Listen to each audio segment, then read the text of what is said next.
हम खुद के साथ अकेले क्यों नहीं रह पाते। आप सोचेंगे कि ये मैं क्या कह रहा हूँ, खुद के साथ अकेले नहीं रह पाते, मतलब रह तो लेते हैं, दिक्कत क्या है।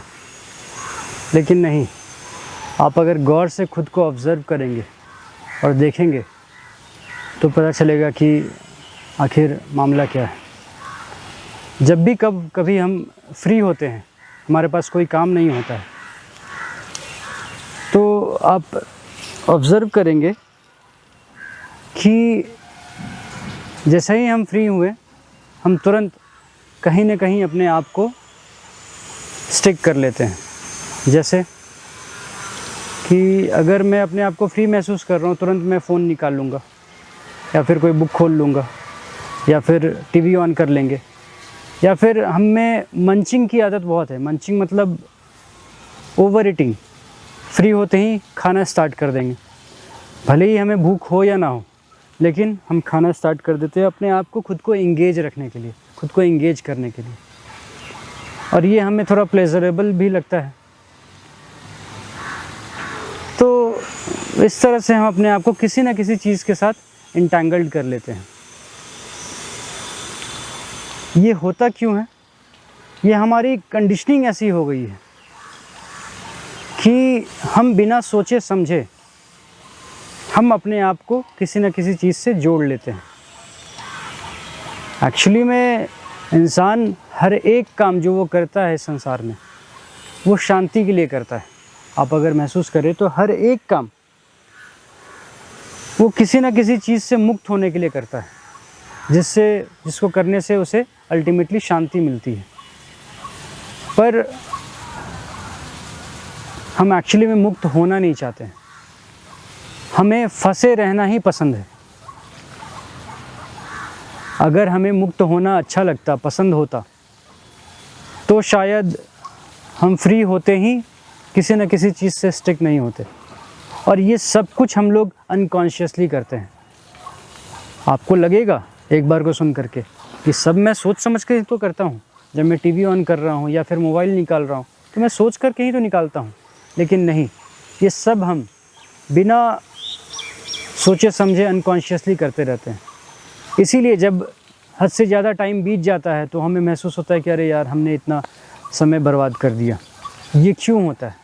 ये इसलिए होता है क्योंकि जिस चीज़ को हमें एज एन इंस्ट्रूमेंट यूज़ करना चाहिए था, हम उसके गुलाम बन गए हैं। किन चीज़ों के लिए? तो ये हमारा बॉडी जो है और जो हमारा माइंड है, इसको हम एज एन इंस्ट्रूमेंट्स यूज़ कर सकते थे। पर आज ये हमारा बॉडी और ये हमारा माइंड हमें एज एन इंस्ट्रूमेंट यूज़ कर रहा है। हम इसके आवेश में आकर के, हम अपने मन के आवेश में आकर के और अपने बॉडी के आवेश में आकर के हर एक काम करते रहते हैं।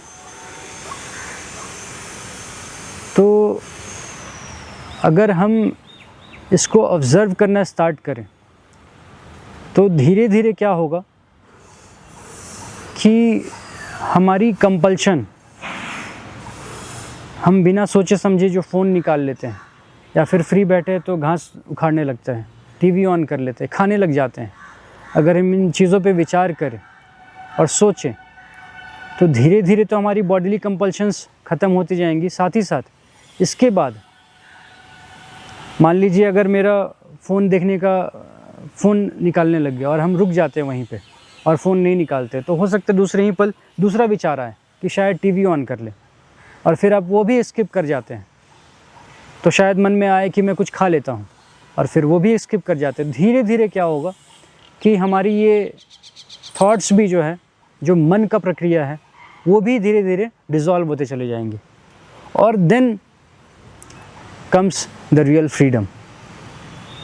और जिस चीज़ के लिए हम हर वो काम कर रहे हैं, जो परम शांति की बात है, अल्टीमेट पीस की बात है, और शायद हमें वो मिल नहीं पा रहा है, हम एक चीज़ ख़त्म करके दूसरे चीज़ पे स्टिक हो जाते हैं, दूसरे से तीसरे पे स्टिक हो जाते हैं, और सोचते हैं कि शायद इसको करने के बाद हमें वो शांति मिलेगी, वो खुशी महसूस होगा, और हम शायद अपने अशांति से मुक्त हो जाएंगे, फ्री महसूस करेंगे, और नहीं कर पा रहे हैं। इसको अगर हम ऑब्ज़र्व करें और करने की कोशिश करें, खुद को ऑब्ज़र्व करें, तो शायद उस पीस का आप झलक पा सकेंगे जिसके लिए हम हर एक चीज़ के पीछे भागे जा रहे हैं।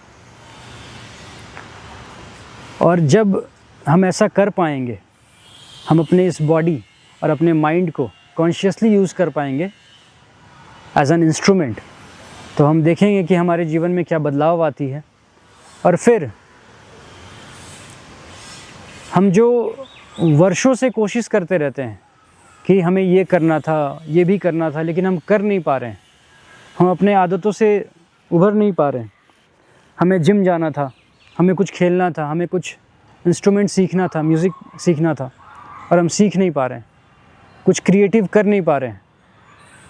और हमें ऐसा लग रहा है कि हमारे पास टाइम कहाँ है, कभी टाइम का एक्सक्यूज़ देते हैं, या कभी हम अपने हैबिट्स की वजह से, बॉडीली कंपल्शंस की वजह से नींद आ रहा है, या एनर्जेटिक फील नहीं कर रहे हैं, या मोटिवेशन नहीं आ रहा है। ये सारी चीज़ें आप धीरे धीरे ख़त्म होता देखेंगे, क्योंकि ये सारी की सारी प्रॉब्लम्स जो आ रही है वो हमारे बॉडीली कंपल्शंस और हमारे माइंड के सोचने विचारने की तरीक़ों के कारण आ रही है। तो ज़रूरी ये है कि हम इन चीज़ों पे विचार करें और फिर इस पे अमल करें। मैं कोई भी चीज़ थोपना नहीं चाहता, मैं बस यही चाहता हूँ कि आप खुद इन चीज़ों को खुद में देखें। और ये हर एक इंडिविजुअल की बात है, ऐसा नहीं है कि ये सिर्फ मेरे साथ होता है या फिर किसी और कुछ लोगों के साथ होता है। इन एक्सपीरियंसेस के साथ हम में से हर कोई जीता है, हर इंसान जीता है। बस ज़रूरी यही है कि हम इंडिविजुअली इन चीज़ों पे विचार करें, किसी और से पूछ करके या किसी और के विचार से समझ करके सोच करके भी इनका हल नहीं निकलेगा। तो खुद के बारे में विचार करें, खुद के विचारों पे विचार करें और उस पर अमल करें। धन्यवाद।